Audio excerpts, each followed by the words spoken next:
Okay, this is Graig Meyer, and I'm here with Congressman Bob Etheridge. And you were just telling me how excited you are about turning North Carolina blue. Can you talk a little bit about what you think we can do this year? Well, Greg, I think the big issue, and this is a year I've seen more young people energized at the university level, community college level, even at the high school level.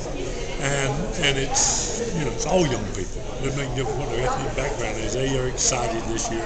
I think it's the first time that I can remember. We had in the 60s, I understand, with Kennedy, a lot of energy and excitement, but I don't think I've seen this level of intensity. I'd be interested in your thoughts because you are that age. What do you see on the university campuses in terms of the excitement? And the excitement really is behind the Democratic ticket. Absolutely. Well, what do you attribute that to? Is it the message, or is it just the energy, or is it a combination of all of it? I think, first of all, it's the candidate. It's Barack Obama. Secondly, it's the fact that the issues that young people are interested in, such as the environment, such as social justice issues, are really at the forefront of our political dialogue, finally, for us, it feels like.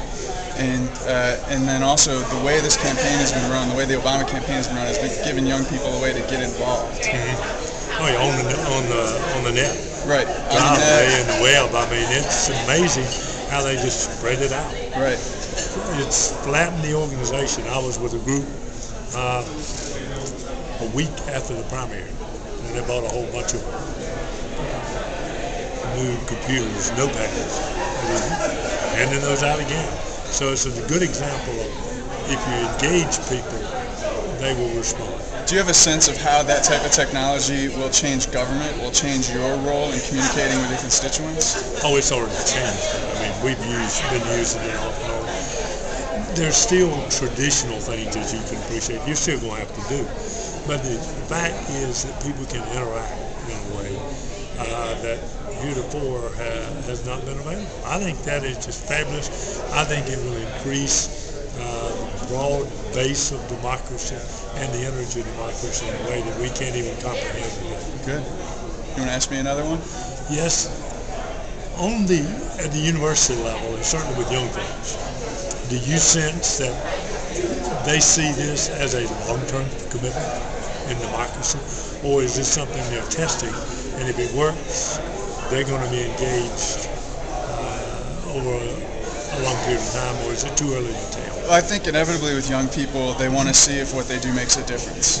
And I think one of the challenges for a broad-based coalition like the Democratic Party is that if older people want young people to stay involved, they have to help those young people's efforts make a difference. They have to appreciate them. But I'm also involved with Traction. I don't know if you know about Traction, but Traction is a 501c3, and we have a C4 called the Traction Action Fund. And that's exactly what we're trying to do, is get young people, give them ways to be involved over the long term and really have a sustained impact and find the things that they're passionate about and ways to do those for their career or as volunteers that will be sustainable. It seems to me that the way to do that, once the election is over with and we win, and winning is critical because that means that the ideas stay alive, then they become some forms of policy. Right. And then once they become policy, you put legs on them and people get engaged in the things they care about. Right. So my last question for you is, if you could have one wish of the new president, of President Obama, and have that wish come true, what would it be? I think the one thing, and it incorporates not only environmental issues, economic issues, but what's got to happen in America to sustain the long-term technological growth that we're going to have to survive in the 21st century, is we have to have a project similar to a project going to the moon on energy. And I'm not talking about just gas to fuel our vehicles, trucks and stuff. It's a total energy policy.